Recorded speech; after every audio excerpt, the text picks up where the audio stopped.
So, hold up, man. Like, the guy won $5,000 in fantasy football. That's what I was told. I mean, how much baby oil was involved in the league? But a ditty's worth. Ooh.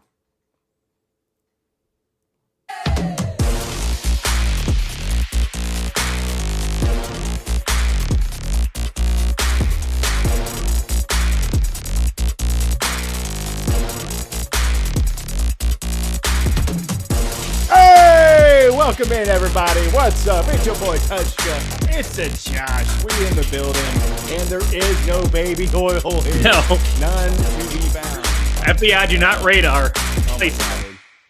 Lotion, though. I do need some lotion. Yeah. It is winter time. I am getting a little ashy. You can tell I got my Irish coat on. But yeah, man. Hey, Happy New Year, bro. I know. Happy New Year. Call me when it comes to lotion, call me basic bro. But that Old Spice. Yeah, I like the smell of it. Can't lie. Okay, all right, It does what all right, it needs I to. Like I said, call me a basic bro. I don't care. Oh no, I'm the basic bro. I have I think Arm & Hammer. Jakar. Yeah, I got the most basic fucking lotion you can get. I mean, Jakar if you were born in 1995, but still. Yeah. Oh man, but hey, lotion aside, welcome everybody in. Welcome to the Fantasy Fuck Around. Unfortunately, this is the last show of the season. So it is coming to an end, but all things that turn. And the seasons have turned for the NFL. Now we're in the playoffs, baby. In real life. Yeah, playoffs? Yeah, you're right, dude. We are absolutely in the playoffs. In the real world, it has been set. Kind of a lackluster Week 18. That's why you don't play your championships in Week 18. Just whoever does that, you are one sick some bitch. Now, I do have one league that plays Week 18, but the thing is, we play throughout the playoffs, and there's only 6 teams. We all play each other, and there's money that is earned whoever wins each week. So that is an exception. And there's no trades, and there is supplemental drafts every 4 weeks. So again, that I can understand. Because there's only 6 teams, so you're loaded either way. So it really doesn't matter who's resting or who's not. And there's no like Super Bowl winner. You just win money every week and you play throughout the playoffs. So that is understandable. But you that I can get behind. Yeah. But you crazy MFers that were like, oh, Week 18. I mean, you just want to watch the world burn. Yeah. I mean, even if you had in what we thought was hopefully going to be like one of the best football games. It turned out to be a good game, but only for one team. The Vikings versus the Lions. Yeah. Ah, man, that was just a walloping. Justin Jefferson really didn't do a whole lot. Neither did anybody else on the Vikings team. No. Their defense really didn't do anything at all. Good God, the Lions, I think their defense coordinator is too busy trying to get another head coaching job. Mm-hmm. Yep. Yeah, we'll see. And KOC, I mean, still trying to gun for Coach of the Year, but I don't know. I feel like that kind of dampers a little bit because the guy on the other side of the sidelines who did get the number 1 seed, who did have just as much, if not more, injuries to their defense and their offense, bit off more kneecaps. Because it looks like he is the forefront runner in that Coach of the Year. I don't see how you don't. Yeah. For the first time ever, they're the number 1 seed. They've won 13 games in a season. The Lions. Yeah. No, they were 14-3? Something like that. I don't know. Well, there's 18 weeks in the season. Only play 17. So yeah, 14-3. No. Yeah, and I mean, really just kind of taking a look at the landscape, because even though we're talking about Coach of the Year, we do have our own awards to go through. Yes, we do. But we're not going to hit on them yet. Looking at the landscape, you do have the Philadelphia Eagles winning the NFC East at 14-3. You have the Rams winning the NFC West at 10-7, having the tiebreaker over Seattle. Is that correct? And then the Lions 15-2, topping the Vikings last night, who fell to 14-3. They are the number 1 seed as well as number 1 in the NFC North. And then That's so crazy. You're gonna win. You're gonna tell some team, hey, you're gonna win 14 games and not win the division, much less have to be like Dude. the 5th or 6th seed or whatever it is. I mean, and then you got the Packers 11-6, who made the playoffs as well. I mean, that's probably the best finish for a division in the modern era of football That I can remember. Yeah, I mean, because absolutely phenomenal ball being played there in the North. 3 teams over 10 wins. That's ridiculous. Yeah, dude, it's crazy. I mean, the AFC West has 3 teams in the playoffs, but they are not at that caliber. No. And jumping over to the AFC, just because I mentioned them, they do have 3 teams of over 10 wins, but barely. You got the Chiefs at 15-2, who got the number 1 seed in the AFC, but they win the West. The Chargers come in behind them, getting one of the wild card matches at 11-6, and the Broncos at 10-7. But then, of course, you got the Bills absolutely wrecking shop in their division, 13-4. The Ravens making it out alive out of the AFC North. And if you guys have not been watching that Hard Knocks, you should. This is probably so the way they did it this year. Mm-hmm. It really, this is probably the best that they've done as far as let's not focus on one team. Let's just focus on the whole division. And you can tell why they did that for the AFC North. It's because if you look at the schedule, they're all playing each other right when the Hard Knocks is supposed to do. I was like, oh, I see what you did there. Yeah. Yeah. I mean, the schedule, I mean, they had the Chiefs in 2 of the games. They're playing the AFC West. I mean, you had that Bengals and Broncos banger. Good God, that to me was like one of the most electric games to watch in real time this year. But then you got, I mean, the Steelers and the freaking Ravens. Steelers starting off hot, looking like they were the one to beat, and they were, but they just beat themselves there at the end on a 4-game losing streak. Well, their defense became TJ got banged up. Their Micah Fitzpatrick, even though he's a Pro Bowler, he hasn't been the Micah Fitzpatrick that we've had. So the rest of the defense was like, at the end, they were just too banged up. George Pickens, he's waking up on the wrong side of the bed every damn day for the last few weeks. And either defense have figured out Russell Wilson and the moon ball now, or Arthur Smith people realize, oh, Arthur Smith isn't that great of an offensive coordinator, even though he's getting some head coaching jobs again. Yeah, well, and with Pickens, I mean, he came back from injury just a few weeks ago, so that could be lingering a little bit. I mean, I don't know if injuries definitely played a part in their wide receiver room. I don't know what is going on with the quarterback, but down there in the AFC South, we may or may not be talking about C.J. Stroud when we're talking about busts. But the Houston Texans coming at 10-7, winning the AFC South and getting in to the playoffs. I mean, it's gonna be exciting, but I don't want to take too much time for that because I believe we have another show that's gonna be talking about that next week. We're gonna wrap it up on Wednesday. Ooh, we're gonna wrap it up on Wednesday, and we're gonna bitch those brackets eventually. Because we got bracket bitches coming up with the NFL. So we will be sending a message at the end of the show in the Discord. So definitely be following that. We will need your playoff submissions before the first game. I haven't looked at the schedule. I don't know if we have any Thursday night games this week or not. But definitely get your brackets in because we're going to be doing a show on that one. And I don't know, may or may not be a cloth prize, for the winner of that one. But yeah, man, let's keep it moving because we got so much to talk about. We do, and or fight about. But first, buddy, I want to. I don't know. I mean, can you do like a Bewitched kind of deal? You know what I mean? Can you like blink 3 times and like wiggle your nose, kind of? You know? I can't. Well, as big as my nose is, I can't wiggle it very well. So. I'll try it. Here, I'll just there. Does that work? Ding. Oh my God, it did. It did work. Yay. There we go. Yeah, baby. We got some graphics for this series because you know what? We might as well kind of get a little bit classy. We just had the Golden Globes. Let's do our. Oh my God. I mean, I feel like I don't pay attention to much of the awards because they're annoying as hell.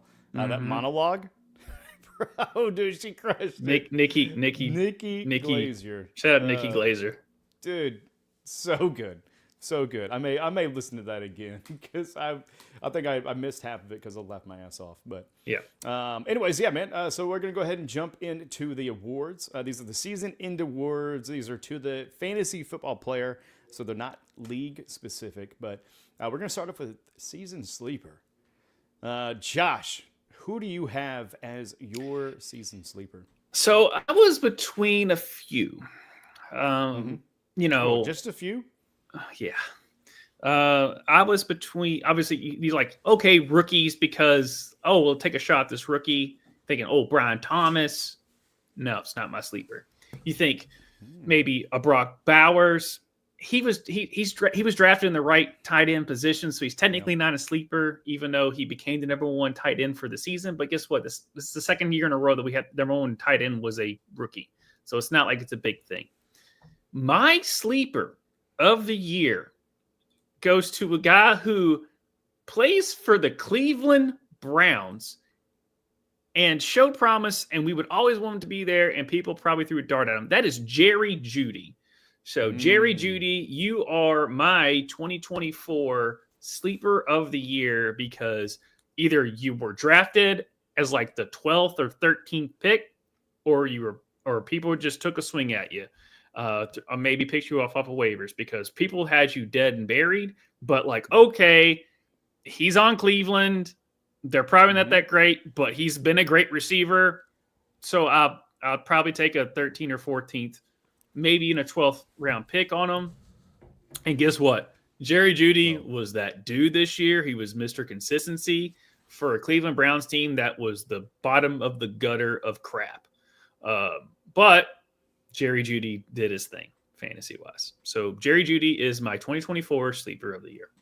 Dude, I like that. Yeah, Jeudy coming in at number 10 on the year. Yeah. On the year. And you maybe plucked him off of the waivers. Smelled top 32. No. Last year. No. And just like you said, it went to the Browns. We didn't know what it was going to be. At the beginning of the year, it was Deshaun Watson. He gets injured, and what a blessing that was for that team, especially Jameis Winston coming in and doing what he did, and honestly, like raising the shit out of Jerry Jeudy's capital.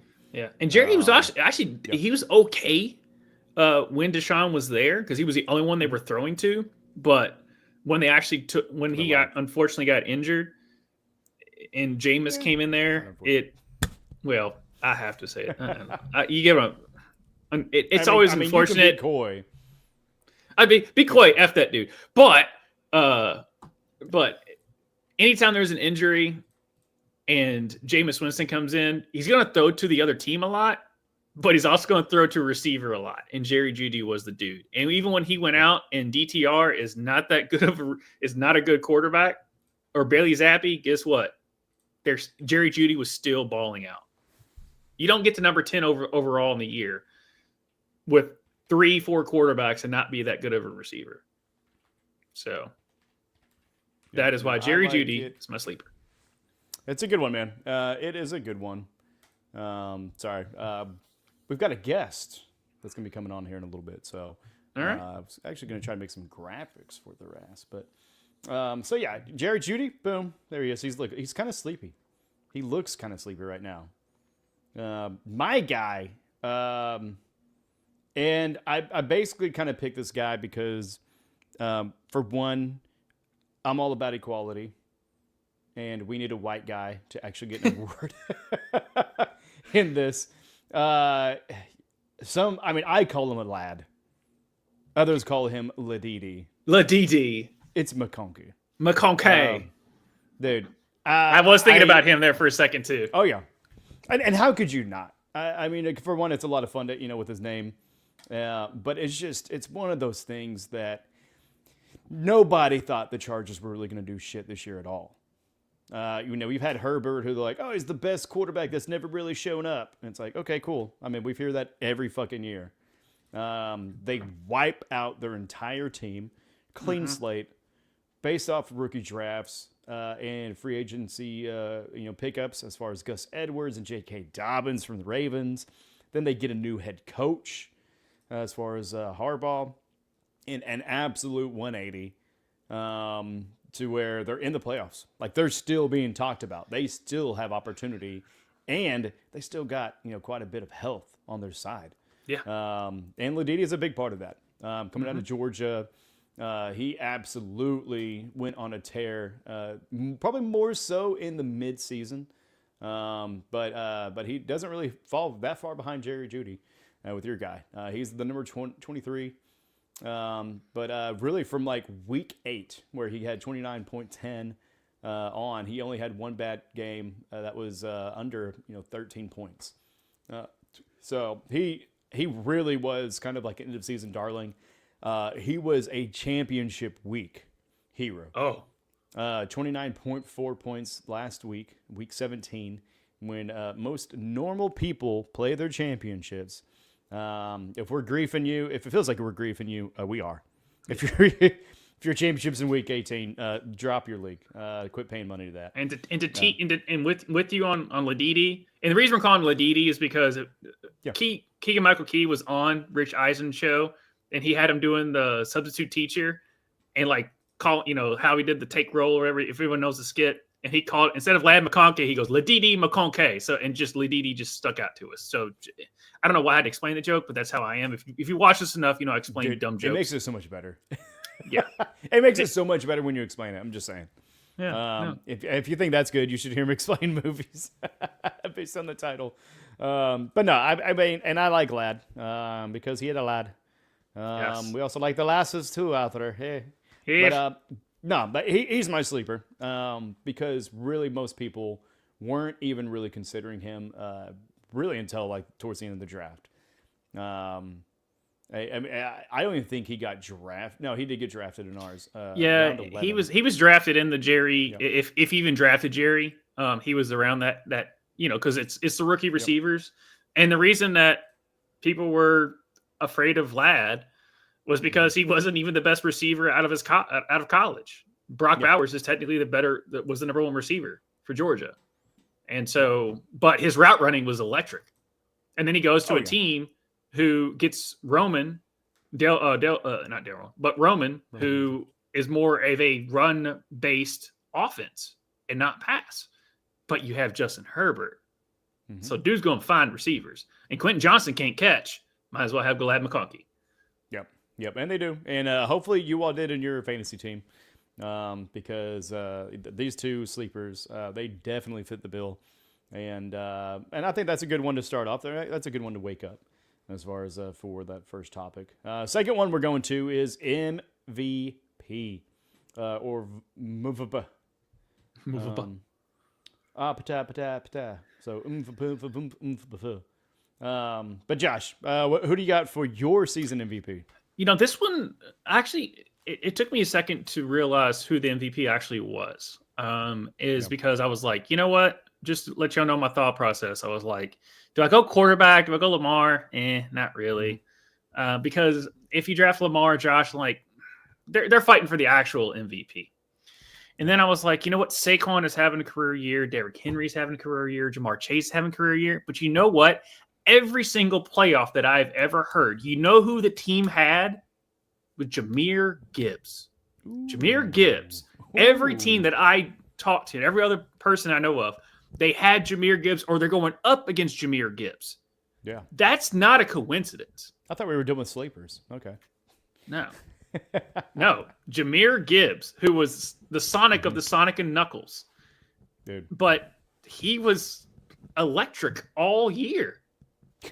Especially the last half, but still. There's a reason that every time you're like, I won my league. Oh, who'd you have? And they're like, blah, blah, blah, Jahmyr Gibbs. Or I lost my league. Who'd you go up against? Blah, blah, blah, Jahmyr Gibbs. Or I won my league, but I was like sweating out. Why? Because they had Jahmyr Gibbs. Like those were the conversations that I was having with my other buddies who were in fantasy leagues. So if Jahmyr Gibbs is being the name that I saw or was told about 60-70% of those, and that was out of like 10 leagues, at least my sample size that I talked to, that's got to be your MVP. Yeah. No, it's a good one. I mean, a couple of bad games where he got 10.4 and 12.10. I mean, that is an insane floor. Like for that to be your bottom, because I think nearly everybody else has at least produced like, if not a goose egg, I mean, with under 5 point performance. But but you talk about his playoff run. Sweet Jesus, 28.4, 25.4, 26.4 or 0.3. And if you played in week 18, hopefully you had Jahmyr Gibbs, because 46 even. I mean, he would have won you week 17 too. In the air. Yeah. His week 17 against the 49ers, won or lost you. Yeah, 26.3. Yeah. Yeah. Yeah. I mean, it's huge, especially in kind of a weird scoring week, because a lot of the superstars that you expected to kind of show up didn't. So yeah, that one was a little bit rough for maybe some people in the championship. I wouldn't know because I wasn't there. But Jahmyr Gibbs definitely was in everybody's pick there. So I like that one, man. Let's get him on there. Yeah, there he is. Congratulations, Jahmyr Gibbs. I know the NFL is not going to give you one, but good. Yeah, they really should. It's going to go to the guy. I'm kind of with that guy. Yeah, probably. I'm with you though. Like, I kind of looked for my MVP pick. I kind of looked at value as a key word. And value being okay. Yeah, you have your endpoint total, but also the value of where you probably would have gotten him. Yeah. And mid to late first round, early second round. Yeah. Jahmyr, number 3 running back on the season, and was drafted in the second round. Yeah. That's not bad at all. Nope. This guy, even though he was oddly drafted in our first round, he was not drafted in the first round in most leagues. And at best, probably the second round. I'm talking about Derrick Henry. Yeah. I think his average ADP was like 18. Something like that. So depending on your league, he could have been in the third round. More realistically, the tail end of the second round. But he absolutely wrecked me and a lot of other teams that had to go against him. It's just one of those things where I will never doubt the king again. I am all for monarchy whenever it comes to King Henry, because his first week, against Kansas City, he got 10.6. Okay, well, maybe he's not that. It's 16.6, 30, 35, 16, 25, 25. And even in the playoffs, he gave you a dud in week 15 with 6 points, 6.7, but 20.9 against Pittsburgh in week 16 and 24.5 week 17. And then just yesterday, through Saturday against Cleveland, 30.10. Oh, I remember watching that game, and like even the announcers were like, they're bottling up Henry. What are they supposed to do? And then boom. Yep. Yeah, just breaks through. Because this guy is an absolute physical phenom. Yeah. And for fantasy football, he's exactly what you want. And honestly, he's on my draft board for next year. I don't care how old this dude is. Until he stops performing, I am not going to gun for him in trades. I am not going to stop gunning for him. Honestly, I feel like maybe he's a prime candidate in dynasties. Dynasty, you like to go young, but hey, maybe give up a little young capital to get this old hound, because this guy is still a good hunter. I'm not gonna tip picks because I don't know what yours is, but there's another old gun that keeps doing it for 11 seasons straight as a receiver. Yeah. Barely. Barely. Barely. But we traded for him, and we're like, the guy we traded for him was like, dude, just tell me something that's worth a shit, because I want that guy, and I'm not, because I don't know if he's going to be on your board, so I'm not going to say his name. Yeah. No, you're good. Because the only one we got left to really talk about that we have pictures for, at least, are Bust. And we're going to move on to Bust because we do have another guest in the waiting room. So we're talking about season Bust. This could have been any time of the year, really. Yeah. They could have been the first half, could have been the second half, could have been the playoffs, could have just been the entire season. But Josh, who do you absolutely hate right now for I your season don't. bust? I don't hate because I never drafted him anywhere. But it was between those three that you probably took in the first 2 to 5 picks because people are like, okay, Christian McCaffrey. Well, he literally has been injured. I blame that more on Shanahan not letting us know that he was that injured. And even when he came back, the season was kind of done for them.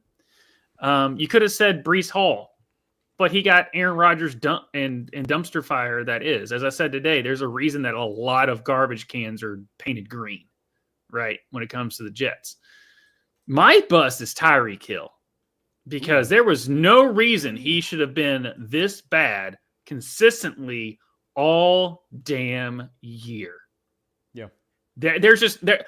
It's still. I'm still looking back and I'm like, yeah, you lost to, but you're Tyreek Hill, and you're healthy. I know you're a little bit older, but you're still Tyreek Hill, and I know you had some issues getting into the stadium week 1 in handcuffs and everything, but you're Tyreek Hill, and week 1, he seemed really good, and then after that, it was just dog crap. What do you end up being, like the wide receiver 30 on the year or something like that? But when you're drafting them number 1 overall, I don't know who did that. To hurt my fingers. Who would, I don't know anyone that would draft them overall. No, but he actually ended it in 19. 19. Oh, 19 for the number 1 or number 2 overall pick. Right. Yeah, that's what you want. Yep. Yeah. I mean, he had like a couple of good games. He got 26 to start off. Week 14, he had 28 points, and then that's pretty much it. Yeah, he was He had two good weeks. I know Tua went out, but he's Tyreek Hill. And then when he came back, I apologize to the chat, right? I'm still trying to make graphics in the background. Right. I can click on him while you're doing that. But it's just like Ryan was saying that Bucky was his sleeper. Maybe not as low as Jerry. Yeah, I that's a good pick for Buck. Shout out to Bucky. Bucky won you, and he might have been an award winner that we're getting to in another award that we're going to get. But I have another one over that. And then, GIF was saying it was Brock Bowers is his. Even before I said that Gibbs was my MVP, he did say Gibbs. And then, obviously he's excited for Gibbs. He needs to eat vegetables, Yeah. And then as far as like being in the championship, GIF did say you were there in spirit. And then when I brought up Tyreek Hill, then, somebody, I don't know who would have done that as far as drafting Tyreek Hill in first overall. I can barely read that. Is that legalese? What is that? Yeah, I don't know. We're still yet to figure that out.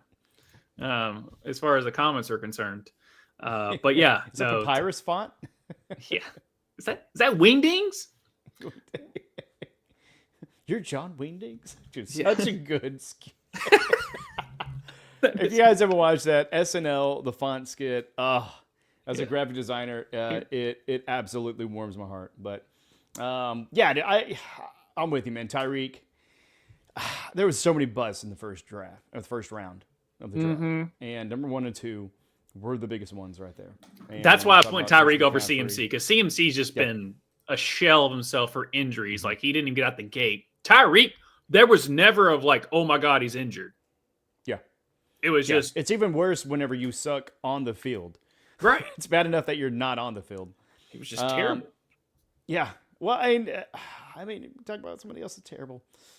I don't know if you're going to recognize from the photo. And Tyreek is kind of hiding, I think, from him as well. Maybe this guy's a little bit too tired. Maybe I should have put him in my sleeper. Anthony Richardson. Good God, bro. Like, are you just bringing this up because I drafted him 9th overall? Just be like, might as well. Dude, so much hype around him before the draft. I mean, and the 4 games he gave us last year, great. I was excited to see what the kid could do. Still excited to maybe see if he still does anything. But there was people picking him in the 2nd round, 3rd round, jumping up ahead the normal quarterback order to get this guy, thinking that he was just going to be an absolute, just devastator out there on the field for people, fantasy-wise. And he wasn't. He absolutely wasn't. I alluded to it, and kind of make a joke about it, but the dude literally, said, hey, I'm too tired from running. I'm going to just jump out of this play. Wasn't a leader on the field. I'm not sure if he's a leader in the locker room, but hopefully he wasn't a leader on your team because he did not do hardly anything. I mean, Tua Tagovailoa is 3 spots ahead of him, who was injured for half the season. Anthony Richardson was the quarterback number 24. His average draft, I forgot to pull his up, but I guarantee his average draft was probably like 20, maybe 24. I mean, as far as overall. In our draft, quarterbacks, top 5. Yeah, I mean, our draft, I took him 9th overall, and that's because I was like, you know what, it's gone this late, and you know how I felt exactly how you're saying right now. I was like, I just don't see it. I didn't see it out of Florida. I saw the potential that he possibly could, but I didn't see the quarterback play at all. But I took Michael Pittman. I'm like, might as well take a handcuff. And it was 9th. So it's like, okay. And then the last pick in my draft, I took Jared Goff to make sure if Anthony Richardson ended up being exactly what I thought he was, I'd be okay. Which is why I'm the best of the worst in that league. But yeah, to some people. But yeah, no, Anthony Richardson was a total dude. Yeah, he was a nothing burger. He was a fart. He was a candle in the wind. That fart was that really cool 60-yard bomb that he did off his back foot in week 1, and that's all we had. Yeah. That was his fart. Yeah, I mean, had flashes, but had so many farts. All right, so what we're going to do is we're actually going to put a pause on our end of season awards because we do have both guests in the building. We're talking about league champions, everybody. And you can't talk about a new champion without first talking about the old one. And I don't know if he has the trophy position properly. We're going to go and bring him on. Is that his parrot? Gentlemen. Hey, good. Yeah. It says it doesn't want to leave. It doesn't want to leave. It says it wants to stay put. Well, Tyreek says it's got to leave, even though you do keep the Tyreek doesn't have a say. Tyreek lost his chance to have a say in anything. Lord of mercy, bro. Daniel, you made the playoffs. You got to the second round. Unfortunately, you could not get past Shane O'Mac, I believe, is who you played. Yeah, and you know who's grateful about that is our current champion. You're not We'll get to him in a second. Yeah. Yeah, we'll get to him. I think he's still hiding. But no, I do know that StreamYard is a little bit taxing on his connection speed. So that's why, unfortunately, it keeps dropping out. But while we got you, Mr. Haygood, our lawyer on retainer, former champ. Yeah, the price just went up, by the way, for next season. The price. I gave you your first-round draft pick, and you spent it wrong. That's not our fault. Yeah. Well, it wasn't my fault either. Yeah. Shit, you drafted it. Yeah. Yeah, but that's also kind of why we're bringing you on too, right? So we kind of want to start like a new tradition. And this is the on-screen version of basically the passing of the torch. I like to call it the transfer of power, right? I mean, we're going to be seeing a transfer of power here soon. Maybe a riot. I don't know. Civil war. We'll see what happens. But not. Mr. Haygood, do you have any closing remarks as your reign of terror ends? Because you did start off saying this was going to be your villain season. Yeah, well, there were villains, but unfortunately, they were on my roster, and they weren't me. I was not the villain in my story. Rather, it was those who I surrounded myself with, the supporting cast. It's like when I'm going to spoil the murder on the Orient Express, but I think that's probably the best analogy. Is everybody did it? Everybody fucking did it. Excuse my language. You're good. This is the fantasy stuff. Really call the fantasy fuck. Yeah, we're not worried about being monetized. Yeah, we're good. You've read some transcripts in court. You're like, all right, excuse my language, but expletive deleted. One of my favorite is everything that guy just said is bullshit. Love that. Bullshit. Mm-hmm. That's actually I still want you to. I still would love to pay money. I don't have enough money for you to do that actually in court. It's like, do you have any open remarks? Yeah, everything that man just said is bullshit. You don't have to pay me anything. No, you don't have to pay me a dime to do that one, especially if it's the right opposing counsel. I will gladly say that in a heartbeat. On the record, please document that I said that. Court reporter, read that back to me. Please read that back. And you know they fully typed that part out. They didn't have to use like their whatever it's called. Mm-hmm. Oh, dude, yeah. I mean, if I'm typing, especially at like 200 words a minute, however fast they fucking type, I'm definitely putting bullshit in there. Yeah, like that's the highlight of the day. Speaking of bullshit, we've got another gentleman to add to the screen, Mr. Chris the Gift Taylor, our new reigning champion. He's got the belt in there. The belt will be mailed as soon as he gives us his address and quits being weird. But Chris the Gift Taylor, congratulations, bud. How do you feel?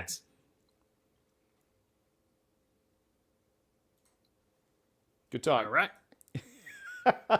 Well yeah, said. I know.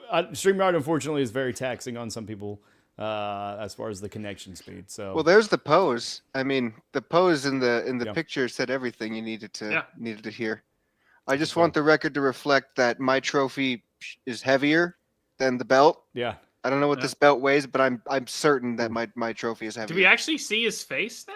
We actually can. We're gonna do it before we lose connection. Oh my god! Oh dang it! We were right there. We were We almost had him. We almost had him. The mystery continues. We just had it. I Chris, know it's You were teasing us, Gift, and I don't like it. Chris, congratulations. What do you got to say for yourself, bud?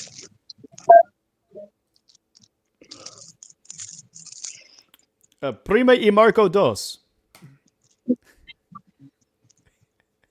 All right. That's our champion, ladies and gentlemen. Man of many words. Or few. Yeah. Here. There. We shall tango again. Hey, good. There you go. This is the most GIF this could have went. Yes, this is about as GIF as it could be. The fact that I actually got to see his face for the first time in like 5 years for like 4 seconds, and then we bring him on and we can't see it anymore, can't hear from him. This is the most GIF thing. We can go back and we can screenshot that split second, and then we can make posters and t-shirts. Because at first I'm like, is that Hagen? Because he kind of did look. That's the first I've ever seen his face. He did. Okay, bit of he's still scruff in the going background, leering in the background. But we're going to keep this train moving. Unfortunately, sorry for the technical difficulties, everybody. But yeah, GIF one last time, brother. We're going to try bringing it on one last time. Just talk real quick. If you can hear us. Bark twice if you're in Milwaukee. All right. I think he's trying to get his pocket dialing us? I don't know. I don't know if he's getting his mic right or what. This is great television.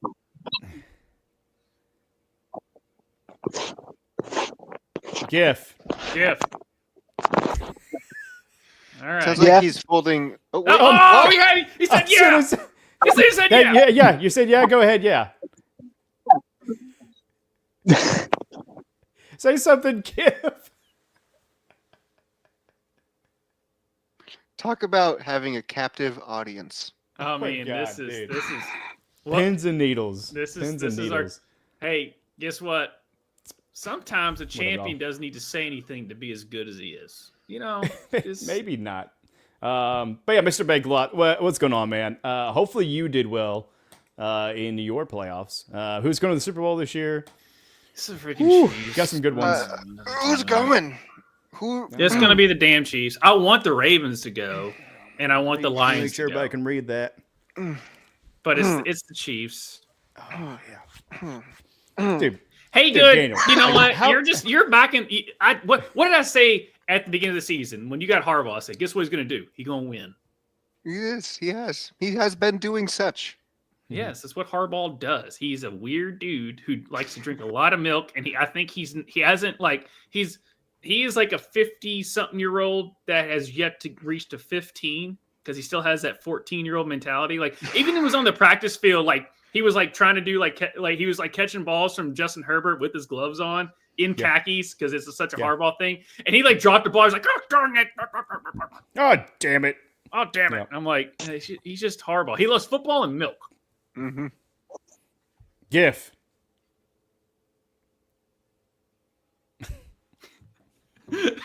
Christopher Gift Taylor. All right, that is Shawn Michaels holding his championship, which means that Chris the Gift Taylor is our champion. Oh, he's breathing. He's breathing. We know he's alive. We have that. Chris, how we doing, bud? Long-time listener, first-time caller. Yeah. Blink twice if you need some help. I hate to click the remove button because last time I did was like, hello? Oh, no. It's like as soon as you said that. All right. Gif. Sorry, bud. Say in the chats. We love you, bud. Yeah, exactly. Man of little words. Yeah. Sounds like his mic is in his pocket. Maybe. That's what I was going to say. Sounds like he's folding laundry on top of a microphone. Yeah, I think he's FaceTiming us with it in his pants, which is not face. Yeah, Mahomes going to get the 3-peat to solidify his GOAT status. I hope so. I mean, it is such a hard feat to win one Super Bowl, let alone 3 in a row. But they are getting healthy at the right time. Except maybe the kicker. We'll see about Bucker as what's going on there because he's still missing him. Or we were talking about back in the chat with. Not to cut in on that.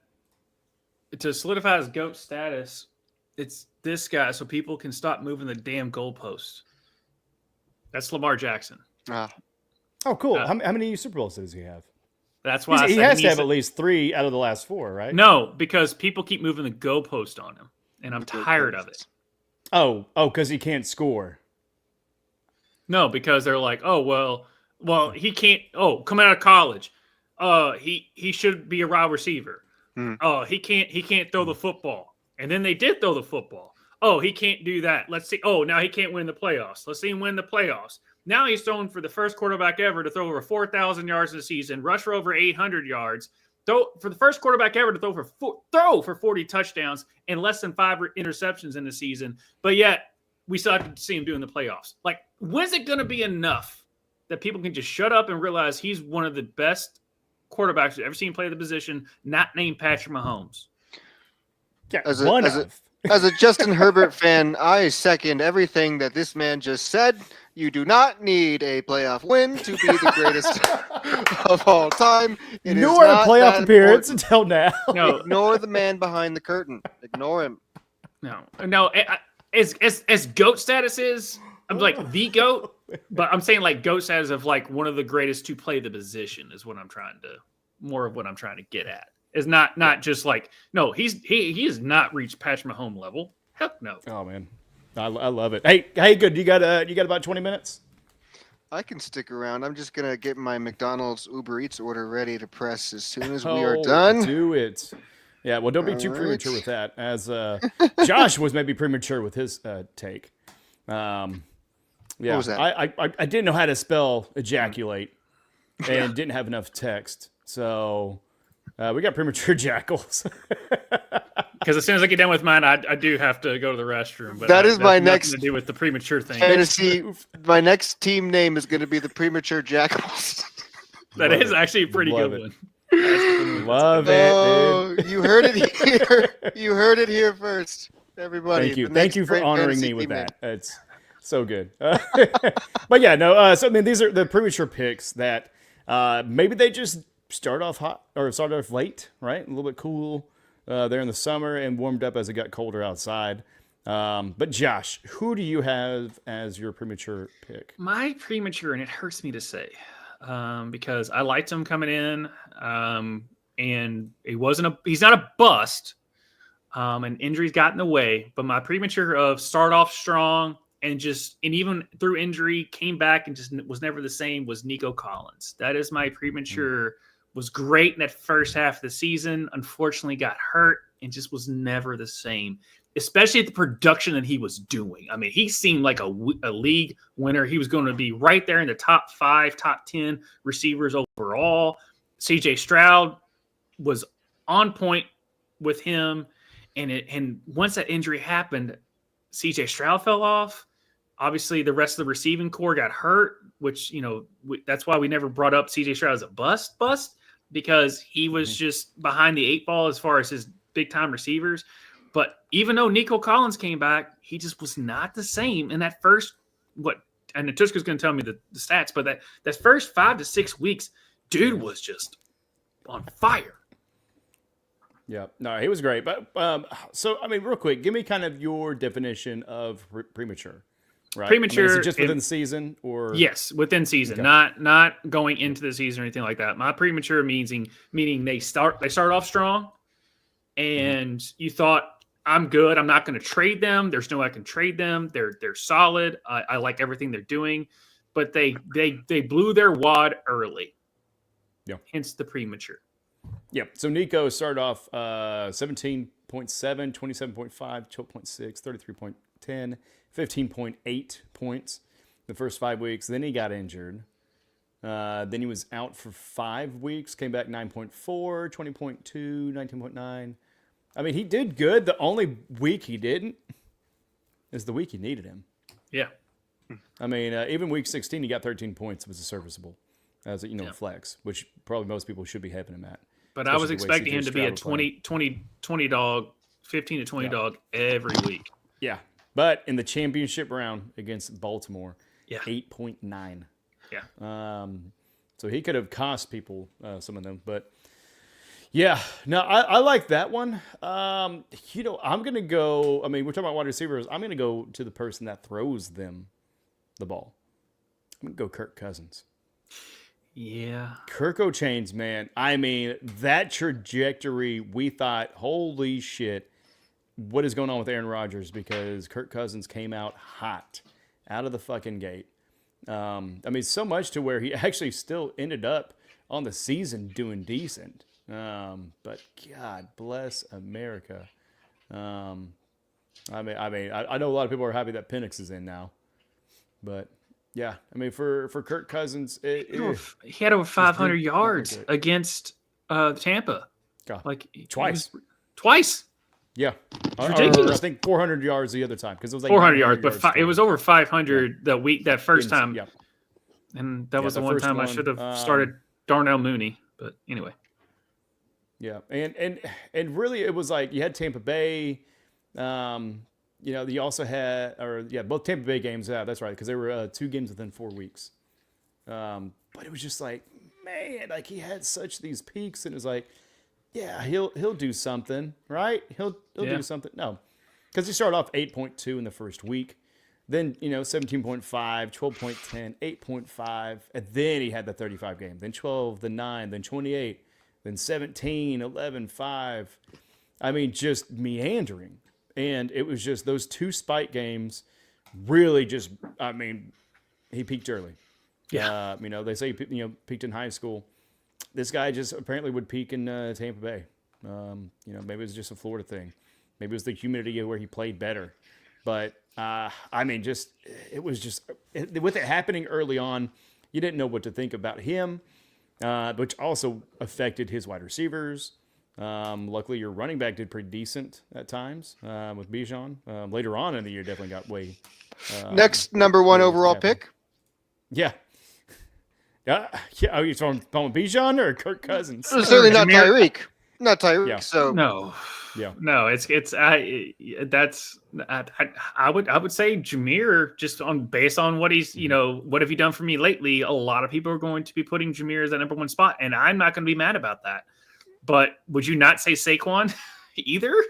Is that number 1? No. It should be Saquon number 1. I think David Montgomery is going to remind everyone why Jahmyr Gibbs is a late first rounder and not the number 1 overall.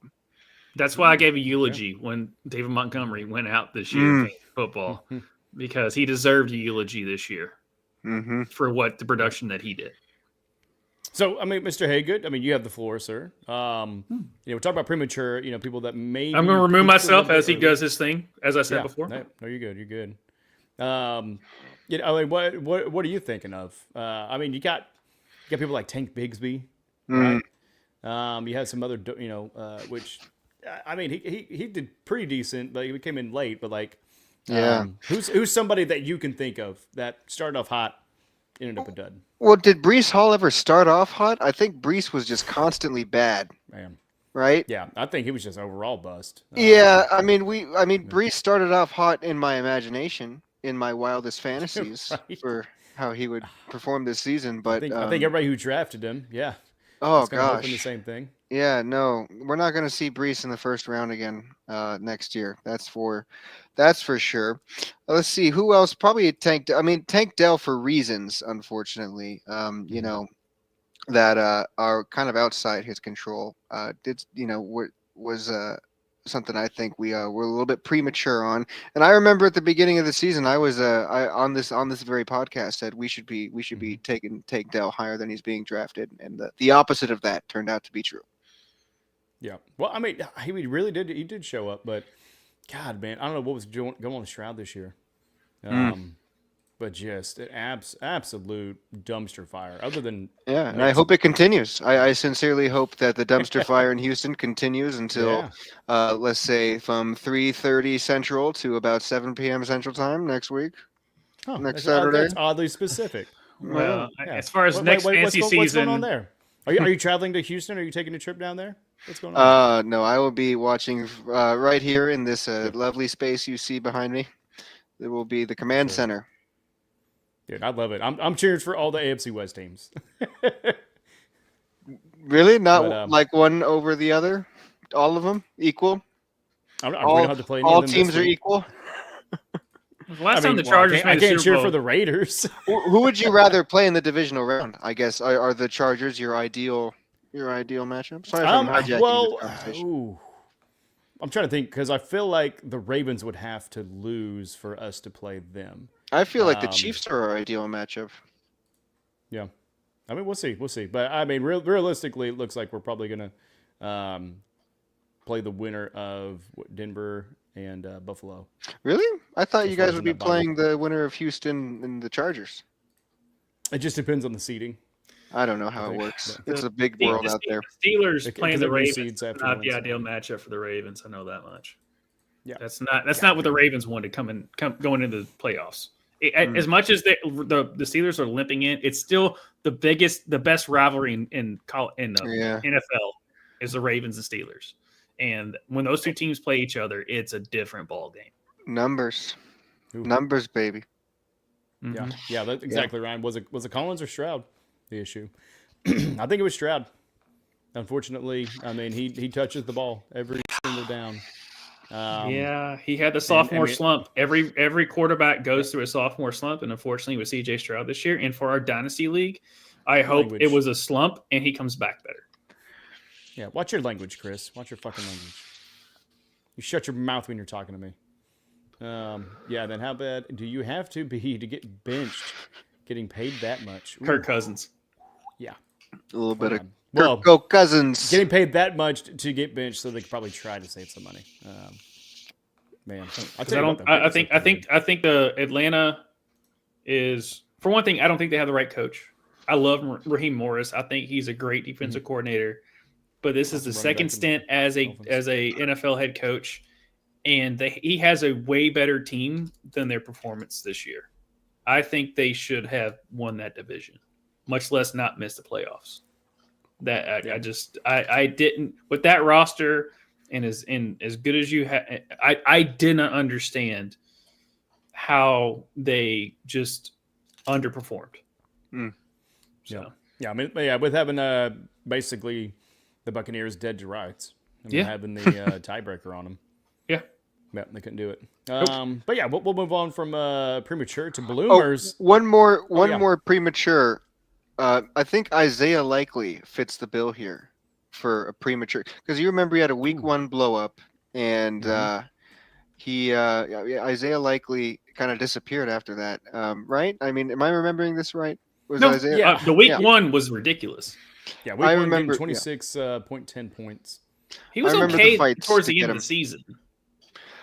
Okay, Yeah, I mean, for tight end but reasons. people yeah, I mean, blowing $100 in their fab budget to get him. That didn't work out so well for them. No, I'm with you because I remember listening to Shout Out the Fantasy Footballers and all that, and even the fantasy footballers who get paid 6 figures to do what we're doing right now, they were even like, "What are we supposed to do with Isaiah Likely? We don't know."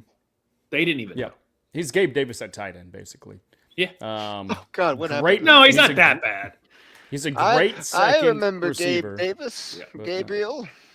Gabriel, yeah. Well, Gabriel Davis. I was a slave reel to Gabriel a couple years ago. Slave reel to Gabriel. Okay. Yeah, you like that. But yeah, no, I mean, because you had Mark Andrews, who was coming off an injury. And even when he came back, it was just kind of like, all right, where's Mark Andrews?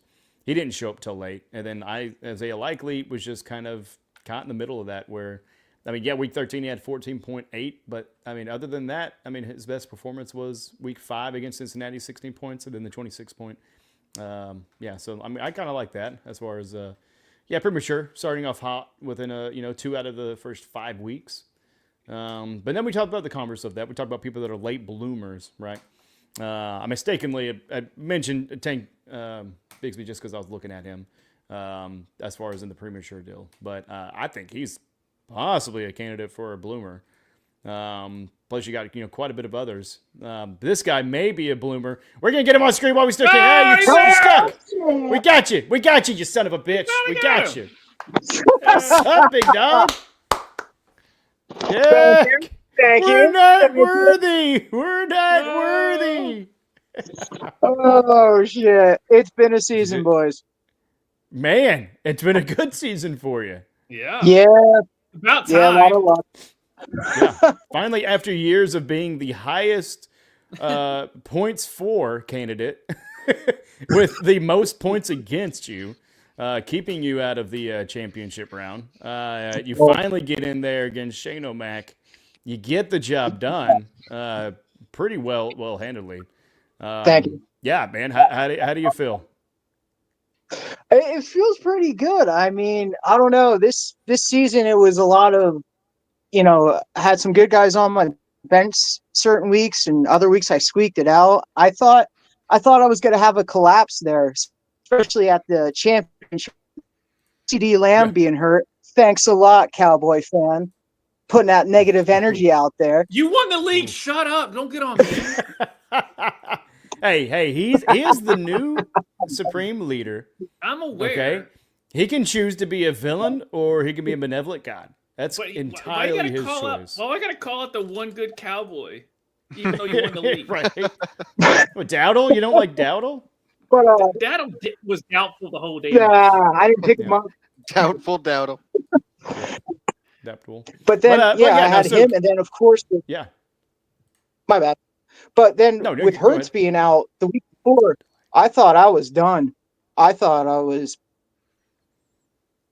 Who saved you? Out. Who did you choose to fill in? Say it, Gif. Oh, Justin Herbert. That's Herbert. Yeah. Justin Herbert. Thank you, Chargers. Yeah. Yes. It was. I was so happy too. Because you know what though, it was just with an educated guess to go with Herbert. I mean, thank God he was facing New England. Yeah. So, yeah, I'm still. It's still shocking, but I'll fucking take it, man. Yeah, I mean, you had Gibbs and Bowers, like that was who carried you the whole season. But then in the beginning of the year, I had Diggs. He got hurt. Tank got hurt. I mean, it was. But like I said before, man, Brock Bowers was just that dart throw of like, fuck, let's see what happens, and it turned out pretty well. I think it was fantasy football. Yeah, that's what fantasy football is. Man. Sometimes it's just an educated guess or just a shot in the fucking dark. Yeah, and. With the Brock Bowers thing, it helped that the fact he went to the Raiders, and I know I preach about that all the time, but that's kind of why he fell so late, because he was a rookie and he went to a team that's not good. So you're like, all right, might as well throw a dart at him. But we know his capability. He's just on the wrong team, and Tvshka never heard. I think I say that every week ever since he got drafted to Tvshka going to our dynasty league. I'm like, I want this guy, but he is on the wrong team, and he still was great. Well, and we were just saying, you guys were just saying about Mark Andrews. I had Mark Andrews on my bench. Yeah. Mm-hmm. and I was The best place it for just- them that are in your waivers. Yeah, but man, there's just certain weeks, when I would have him in there, he wouldn't do so well. It was just like Aaron Jones. Aaron Jones, the whole season, man, I just couldn't get that formula right. I would still well, like to trade you Devontae Adams for Aaron Jones, and I would still accept that trade too right now. I will take that. I know that. Well, I'm thinking about Devontae that. Adams would have won you a Super Bowl either way, but Oh hell yeah, definitely. But it's just a matter of luck, boys. Really, I think it's just a matter of luck. I think it's Yep. 60-40 when it comes to 60 luck, 40%, because you still have to make the right moves. You still have to put yourself in the right position. Well, So that's where that 40% comes in. well, even on draft day, I told Tvshka there. Yep. I was like, I really didn't have like that solid of a game plan. I had some ideas about going in there, who I wanted and stuff like that. So it was just like, okay, just this, going after a draft, I didn't feel really positive. I'm like, I have a good team. Like my running backs, I was like, all right, I got a solid running back core, but my wide receiver core that I had, I'm like, I don't know. I mean, Zay Flowers was shocking to me. Certain weeks, Yeah. the numbers he would put up, I'm like, holy shit. So I feel like it's more 10% luck, 20% skill, Oh, 15% concentrated power. But hey, Giff, while we still have you here, before you dip out on us again, no, I'm pretty solid. who's a bloomer, right? So we're talking about bloomers. Bloomers. That'll cover me up. Yeah, we're talking about bloomers as far as late bloomers. Oh, So who's somebody that came in late? Either you picked them up off of waiver wires or you drafted them and it just took so long to mature. Who's somebody that showed up for you late in your championship run? let's see, championship run. I mean, Or just late in the season. Yeah. late in the season, well, Gibbs was always there the whole season. I mean, man, maybe I wouldn't say Zay Flowers. I think it's somebody we already talked about. I think I missed out on that. Just Justin Herbert. Justin Oh, Herbert. Herbert. Yeah, well, yeah. He, Who else is he going to talk he about? was atrocious to start the season. I mean, he was atrocious. It's true. He was a very late bloomer. Yeah. But you know what, though? That was like, I'm going back on it. It was just a matter of luck. Herbert was there. I picked him up. I think Yeah. if you want to Some be of us were not as wise. if you want to be a good fantasy football player, you got to hit the waivers because that's what helped me out. Yeah, Amen. no, I mean, I picked up in the league that I won the most money in. I picked up Bucky Irving at the right time. Yeah. And it's also hitting the waiver at the right time and taking a shot at someone. I picked up Bucky when Rachaad White was getting a little dinged up, and people were saying, "Oh," and I was reading enough tea leaves to be like, "You might as well just go ahead and pick up Bucky." And I was like, "Well, I know Jordan or whatever the backup to CMC was, Jordan Mason. I knew he wasn't going to last forever." And when CMC comes back, he's going to take the boatload. And so people kept rumbling about, oh, this Bucky Irving, he's getting more carries in practice. Yeah. So I'm like, I'll throw a dart. Let's see what happens. And Bucky happened. Well, see, I think with Bucky and Gibbs, it depends on their playoff run. If they have a deep playoff run, they're definitely going to be top 5 picks in fantasy football. I mean, with the way Gibbs is going, man, he might be the top running back. Yeah, that's what we Go said. ahead. He could be Super Bowl MVP. Oh, hell yeah. By the end of the day. I think he's the guy that's going to get them there to the Super Bowl, at least. So, and you're talking about disappointments this season. Christian Watson for me. I thought he was going to be my breakout pick, man. Yeah. He's getting too banged up. And apparently he just tore his ACL. Oh, it's filling in for another player. Like he was actually scheduled to kind of be sitting out. He steps in just to kind of fill out the roster role. Yeah. He wasn't supposed to play against the Bears because there was no reason for him to play against the Bears. They already had their season locked up. Like it was fine. and now it might cost them getting to the Super Bowl because of him just stepping in. Yeah, But well, really- I'll tell you what, Gif. I'll sticking with the topic of bloomers, like late bloomers. Mark Andrews. I think he was really your late bloomer because, I mean, getting on average like 12, 14 points for a tight end. I mean, yeah, you had Bowser, being able to, storm the castle there. But yeah, I think Andrews was another one, even though he was kind of sitting on your bench. I feel like in any other league, he's starting in somebody's team and helping them out late in the season. Yeah. But that's if I didn't have Brock Bowers and I was at weaker at tight end, Andrews would have been in my lineup the whole freaking week. There's weeks where I should have put him as my flex, and luckily everything went well for me. But I had moments, man, where it could have went south real quick. Yeah. So we're talking about the people that failed you. Who I guess maybe who did you fail? Who did you have a toxic relationship with? I know that's not one of our topics, but I always love that. Who was somebody you kept benching and then they did well in spite of you benching them? Probably Aaron Jones. Probably, yeah. Jones.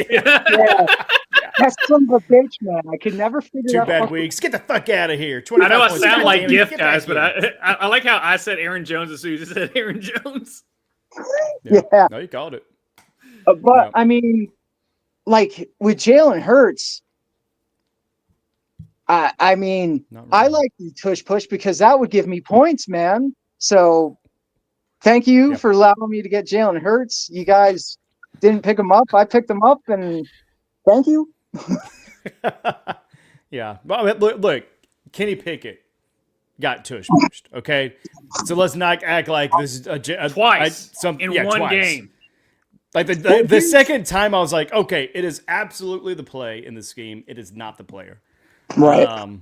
Well, yeah. This is another tight end one. Jonnu Smith, baby. Yeah. Oh, Yes. fucking That's a John late Smith. Don't bring up Jonnu Smith to Tyreek Hill owners. Don't mention that name around me. Don't Why, bring man? Tyreek Hill to the Dolphins fan. He's in the Right, outhouse I right was now. Giff He's is a a Dolphins Dolphins fan. In real life, he's crying. He cried yesterday in real life. Oh, I cried a couple of weeks ago when I knew it was over, but that's a story for a different time. You cried after you realized you committed too much to being a Dolphins fan. Is actually what had happened. Like just Looky here, Cowboys fan. Let's not. misery loves company. Giff. All right. I know we're almost the same, man. It's just like fucking Doritos and Lay's chips right now. It's just a little bit of difference. At least I've won playoff games. That's all I have over you. It's like I've won playoff games recently. Is it baked You don't get Lay's? my face now, you son of a bitch. Hey, you brought up the You don't get the Cowboys thing. I pleasure of didn't. looking at me. You brought up the Cowboys thing. I didn't. So I That's had true. at least- Okay. Yeah. But But hey, is it baked Lay's? That's what I want to know. It's always baked. Come on Dude, now. they're so good. They're so Oh, good. They're even man. better baked, right? But, Yes. but gentlemen, I do not want to take up much more of your time. Continue to hang out in the chat. We're probably going to jump to the Discord and bullshit later on for sure. But we're going to try to wrap the rest of the show up. Mr. Haygood, our previous champion, thank you so much for coming on and helping with this transition of power to Giff Taylor. So, Giff, you are now the king. You reign supreme. Yes. Will you be a benevolent leader or will you be a villain? I'll be fair. Be fair? Okay. You know what? I'll be a heel to Josh, though. He knows what I'm talking about. Fuck your Cowboys. Respectfully. All right. Wait. Respectfully. We've been wait, fucked wait. since 1995, bro. And I got one thing to say in closing. sir. I had a lot of fun playing with you guys. Hopefully, we can all play fantasy football next season. And I just got to say, Two Belt Giff has a really good ring to it. So, with that, Okay. good night, boys. Yeah. Hey, good night, brother. Night. Hey, Mr. Haygood. Good night, bro. Night. Oh, dude. Awesome. Hey, we finally got yeah. to see Giff's face. Dude, that's Holy crap. I know, right? He looked This normal. is, I thought, ladies and I mean, gentlemen, I you thought don't it was a little understand. bit different. You don't understand what we just witnessed. Yeah. Yeah. You The guys most- witnessed history before people that have known him for 5 years witnessed history. Yeah. Yeah, no, man. Yeah. such good sports on both of them. I couldn't be happier for Giff. Like we said, I mean, he had so many years of just having the highest point total, not being able to get it because, unfortunately, he got teamed up with the person who had the higher point total against him. But late bloomers, man. Let's go ahead and finish up with that one, man. Who's your late bloomer? My late bloomer was surprising, and it has to not to do with him as a player, but more of his quarterback, which I'm going with Cortland Sutton as my late bloomer of the year. Because hand up, and if you thought Bo Nix was going to be this good, you should be a GM somewhere, because nothing about his collegiate career, about his size, stature. We knew he could run and can scramble, but he's not Josh Allen or anything like that. You know, as far as like scrambling quarterbacks and mobile quarterbacks, he just seemed like a typical go out there, bullshit around, and never complete a pass. Turns out, dude's got an arm. Dude can learn, listen to coaching and we know Sean Payton's a good coach. And guess who benefited from that? Cortland Sutton. And this is the Cortland Sutton we've been expecting his whole, like the past 3 years. And he wasn't that great for the beginning of the year because Bo Nix was still getting used to the system. And then when it clicked, and Cortland Sutton has been amazing since. Yeah, and it may not have been equated to a whole lot of fantasy points, but the yardage that he has gotten as far as Nix, he has thrown for the most passing yards of any quarterback this year in the pocket. Yeah. So like you said, not much of a scrambler. He definitely moves, but he stays within that pocket. I mean, he stays, right in the lines with his boys. But yeah, that's such a great pick with Sutton. I really like the Jonnu Smith one. But really, I just love to give love to tight ends because they don't always get it. I mean, they're the base player of the team. You need them, but you don't always really notice them because they're usually not as flashy. No. But man, Mark Andrews. I mean, maybe he should be on for another one. Oh yeah, that's the one. I don't think. Did you have comeback player? Yeah, that's the one that didn't upload. I knew there was one missing because I had a notification. I got mine, and I hope Hagen's on here because I was going to give one of his boys props. Yeah, well, let's get to it. I mean, you can throw Mark Andrews in there as far as comeback player coming back from injury. Who do you have? One came back from a bigger injury and injuries, and we were all like, whatever, he might be good. Was it to both? I think it was like 3 to the same knee. It felt like, but it was definitely both. He had multiple knee injuries. I'm going to give my comeback player of the year to J.K. Dobbins. Dude. Just so much fucking love for him, man. Because dude, we had him in previous leagues. He just was meandering, and then he goes to the Chargers with Gus Edwards, and you're like, well, I guess that's where running backs go to die. Yeah. And good God, from the ashes. I mean, talk about a little bit more.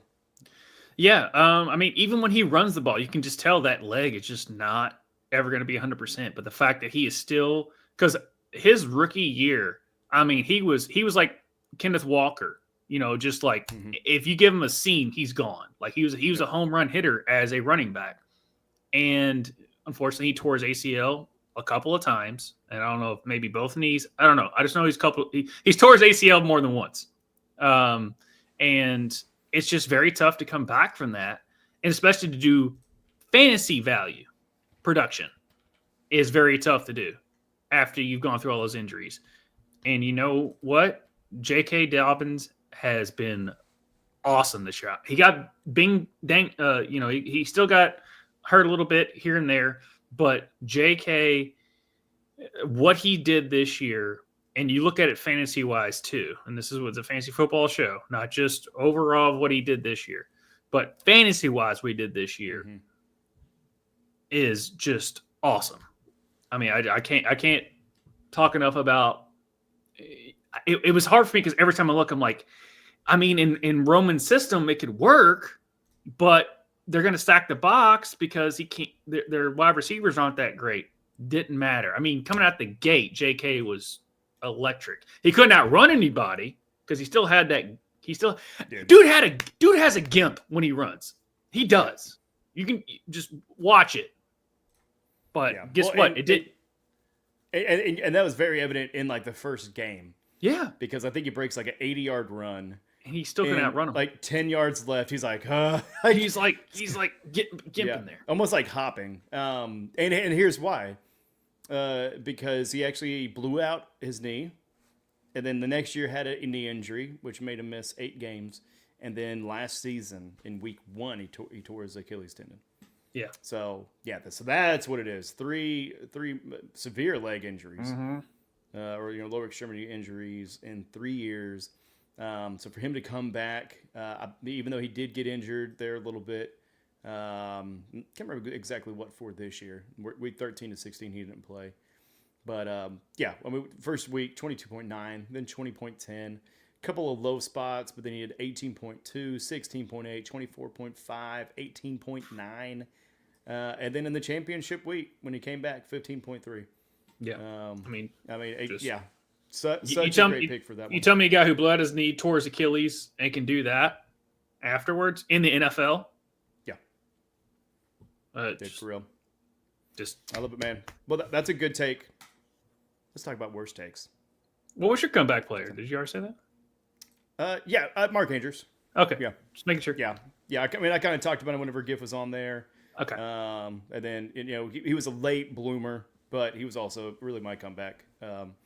Oklahoma guy. You got to love that. Another one really that I would kind of throw in there, another Oklahoma guy, Joe Mixon. Even though, he didn't really like leave, getting traded to the Texans or, switched to the Texans from the Bengals. He just seemed to have just that much more of a stellar year than he ever did with the Bengals. And maybe it's because he was in Joe Burrow's shadow with their passing offense. But, he had an absolutely incredible year for himself. And then Derrick Henry. Even though he was my MVP, that's another one that I would throw in the comeback player of the year. I almost gave if he didn't screw up so many times, Quentin Johnston, he was on a path to be that. Oh my God, 4 weeks of heaven. Yeah. He was And on I'm a so glad I path. had him those 4 weeks. And then He I was on a dropped him. path. But Yeah. it wasn't he didn't overcome nearly what JK did. He was a rookie last year who was just terrible. But I'm not going to sit there and say that Quentin Johnston, because that would have been one of my worst takes ever, being like, Quentin Johnston's going to be on a milk carton his whole life just because he can't catch the ball. Guess what? He still can't catch the ball in pivotal times. But fantasy-wise, he was almost there. Yeah. He had a pretty good 3 weeks.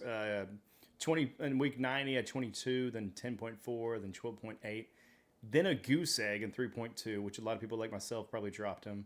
Then he had a couple of 15-point games there in week 14 and 15. But Also, other than Amir that, in that first week of 22.10, Yeah, and shout out to Amir Abdullah. Ooh. Yeah. Is he still with Raiders or? Yep. Okay. But out of Nebraska, was drafted to the Lions. Yeah. Had fumble issues. Was never really whatever. He goes to the Raiders this year, which is typically where careers go to die, unless your name is Brock Bowers or Mason Crosby. And he had a pretty decent fantasy. Yeah. Oh, he definitely did. But these are the ones that didn't have decent ones. And really, it may not even be on the player. It's really just on us. It's on us. We get a little bit too zealous. We get a little bit too excited about some prospects. Maybe we really liked the 4-game sample that we had last year of them, and we drafted them in the 3rd round. Looking at you, Anthony Richardson. Maybe it's something different, right? Josh, do you want me to go first and talk about your worst one? Okay. So, it's got to be Dalton Kincaid, man. Mm-hmm. We drafted him in every fucking league. Yeah, I saw in the chat. I wrote down just to give you full discretion of the behind the scenes of our conversations. Yeah. I was like, all right, here's my worst take. I thought Tank Dell was going to be a top 10 receiver this year. My worst take is I thought Dalton Kincaid was going to be a top 5 tight end. And the dude maybe scored 30 points all season. So I don't know what happened. Yeah. It wasn't like he was hurt. A prolific offense. Yeah. Still high output. I mean, everybody in that team was catching balls. Why the fuck were the tight ends not getting any love? With Anything. them? I mean, is it because Josh Allen's the same size as them? I don't know. Like he just feels like Is he racist towards white people? Like I don't know what's going on. That's it. Yeah. But Dalton Kincaid. Khalil Shakur is not white. Huh. Yeah.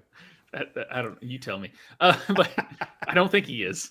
No, he's not. He's but he's awesome. Yeah, that's one of the good takes I did have with Shakir. I was like, dude, there's something about Shakir, man. He's a good one. Yes, you did. You were right on that one. But no, Dalton Kincaid was probably my worst because I was like, he just is going to take that next step. He's in the right draft position to where you're not drafting too high for a tight end. And Kincaid is right there in that 5th, 6th sweet spot for a solid to great tight end. Yeah. And yeah, you just had to drop Kincaid. And it pained me to do that because I was just all in on this guy because I was like, all right, I'm not going to put him over Kelsey, Andrews, Laporta, Kittle. But I was like, you know what? If I don't get Trey McBride, I'm going to get Kincaid because I think they're going to have the same season. And that's why Tvshka was right to call me out on that is my worst take because I thought Kincaid would have the same exact season as Trey McBride, who ended up being the number 2 tight end on the season behind Brock Bowers. Yeah. Not counting week 18 where he had another touchdown. With no touchdowns. I mean, 1 touchdown at the very end, but like, right. Dude, stellar year. Yeah. I mean, that's definitely number 1 and number 2 next year for tight ends. And I'm to blame as well because it's not entirely like your take. I agreed with you on that. I feel like maybe when it came to our drafting in our Dynasty League, I was a little bit swayed. But I'm glad we also didn't get Laporta. For as much money as we almost spent on him? Yeah. Oh, Lord, man. Yeah. But yeah, I mean, maybe next year. I mean, he's still a young player. What is he, like 25, 26? Oh, it's his third. It's going to be going into his 3rd year. Like he's still fine. With the numbers. Yeah. But I thought you were saying it's not that. Yeah. So I mean, there still could be a little bit of room for improvement. Maybe they're saving him for the playoffs a little bit, but it still just baffles me of how he's not getting any production. Because coming into this year, that was the only like returning receiver that he had. So it's like, and he fits that. Even though he's a tight end, he fits more of the receiver tight end role. Why wouldn't he take that next step? And he regressed. Yep. No, he definitely did. So maybe there's something going on in the locker room. Who knows? Yeah. Just something's not gelling. Yeah. All right, man. But what do you got for me, dude? I had so many bad takes, so I have to pick from. Well, you know I'm going to go with because you like your Oklahoma boys, and your Oklahoma boy was throwing to we thought was a surefire can't miss Baker Mayfield. Yeah, Godwin. No, not another red team. Oh, okay. I was going to say Jalen Hurts. I'm talking about Marvin Harrison Jr. I mean, we don't got to talk about that. It's okay. Well, you brought up Dalton Kincaid for me, so we got to talk about Marvin Harrison Jr. for you. Fucking just dig into my chest wound, dude. Yeah. But you're like, let's get Marvin Harrison. I don't care what it is. We're getting Marvin Harrison. I'm like, I don't know. I don't remember saying that at our draft. I was just trying to make myself feel better for my worst take about Dalton Kincaid. Right. Yeah. No, I was high on him though. Yeah. I was high hoped. Right. I mean, because being a rookie, I'm not the biggest fan of really going after rookies in the draft, just because, just like with him, that very very much case in point. There's so much hype, and you just have no idea how they're going to handle that first year, right? Because it's such a big transition from the college to the NFL, and that's just on the field. You have off the field where literally, you may be playing in the playoffs if you're a good player. Maybe a championship round, and then right around the corner, you're getting drafted. Then you're having to move probably for the first time in your life, unless your parents just chased schools so you could actually get some playtime in high school. And and kind of being on your own, kind of first time in adulthood. So there's a lot to be thrown at rookies, period. Right. But God damn it, dude. I was so excited for that stack. I was excited to have a Mike Evans, Baker Mayfield stack, along with a Kyler Murray, Marvin Harrison Jr. stack, and to basically have such the dilemma of what great combo do I need to play. Honestly, this bad take really kind of ended up helping me out, I think, during the season. Well, you traded Kyler to me. Yeah. Yeah. Well, yeah, that was like the only trade I think that really happened that year. There was a couple. Yep. Yeah. But no, because I mean, he did have that second week, I believe, where he had an incredible game. I'll go ahead and pull up his stats, but That second week was but it's nuts. just one of those things where it was such a tease early on. If he had 2 bad games, it would have been so much easier to make a decision earlier. But he had one really good game, I believe, like a 20-point game, and it was like, oh, it's here, there we go, and then radio silence for like 3 or 4 weeks. Yeah. And he didn't have as far as like statistic wise, people, he didn't have a bad season, but fantasy wise, for where you drafted him, you thought he's going to be like some people drafted him in the first round. I mean, he was a top 3 round pick, and he ended up being wide receiver 16. Yeah. I couldn't find him scrolling. I have the his 34. 34. And that's 34. just not that's a why bust. I couldn't That is find a him. bust. Yeah, week and- 1, 1.4. Week 2, 29 points. Sorry, I was 9 points off. And then just downhill. Goose egg, 5.2, 8. Yeah. He showed Meanwhile, up for people in the playoffs. if you're talking about other rookie wide receivers, Brian Thomas, top 5 wide receiver on the year. Ladidi, balling out. Malik Neighbors, that dude, and he was around the 5th round that you were taking him. People are now saying should be a first round pick next year.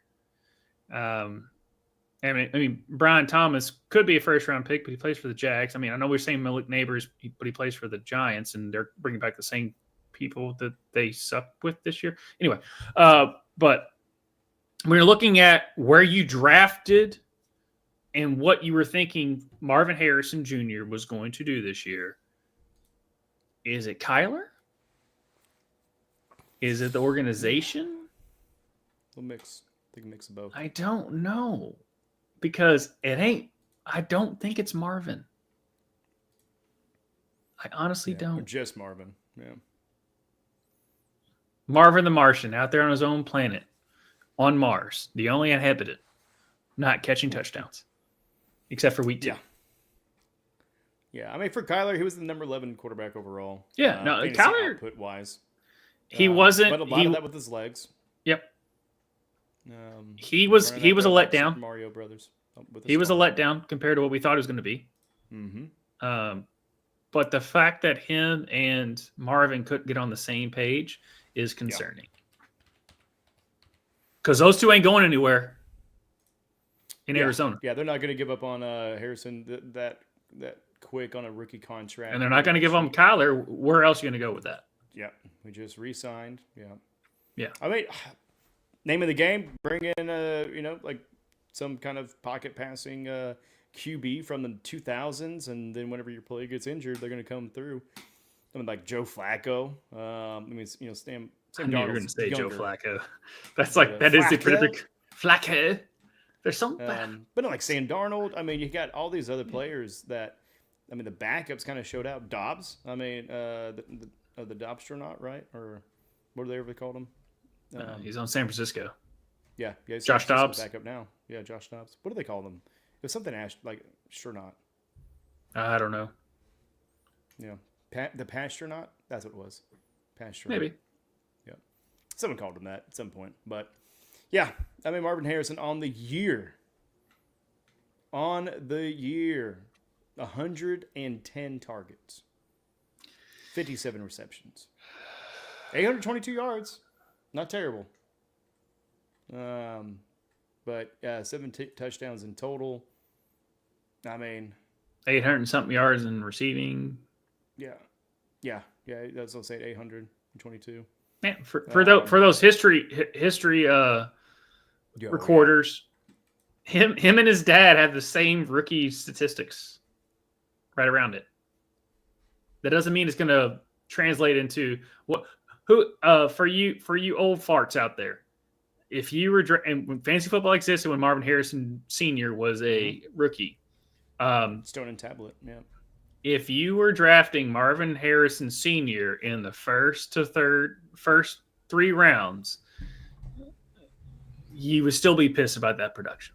So that's what we're saying. It's not that the fact that he's a bad receiver. It's just the fact that he's freaking Marvin Harrison Jr. And we're expecting him to be Megatron level of straight out the gate production, and he just wasn't. Yep. The prince that was promised.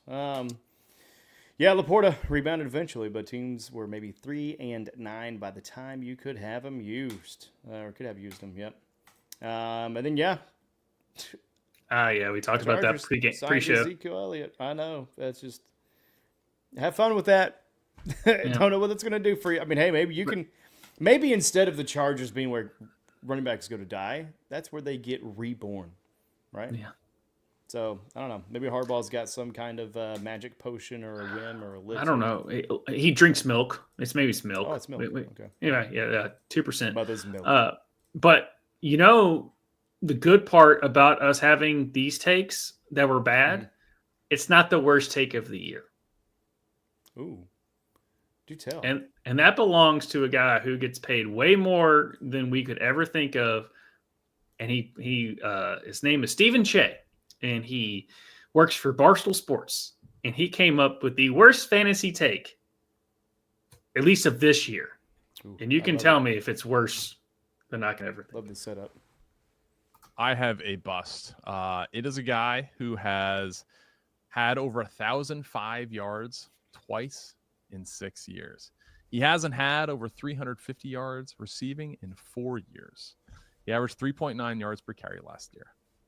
He's being drafted right now, ADP 4 among running backs. His name is Saquon Barkley. And I understand he's going to a brand new offense, much better line. They're going to run the ball. Saquon Barkley is not that dude.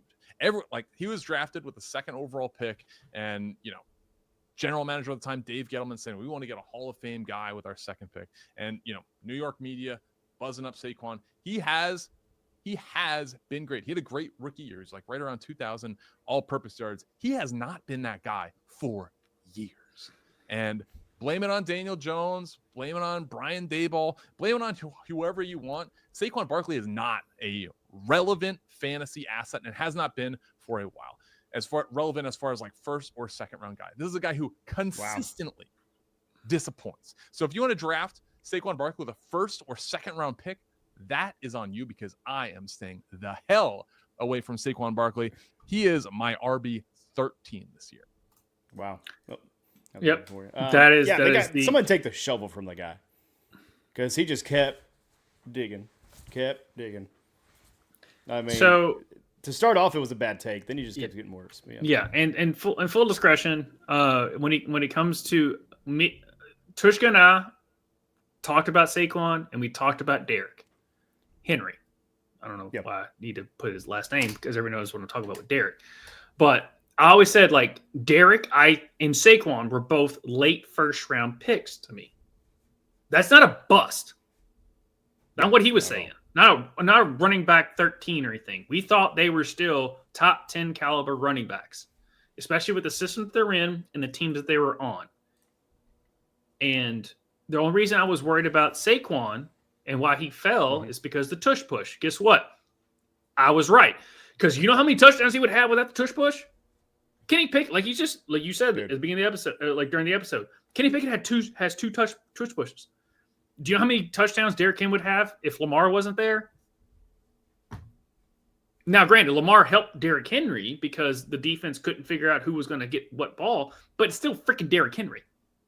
Meanwhile, Saquon almost broke Eric Dickerson's record. if they didn't even sit him this week.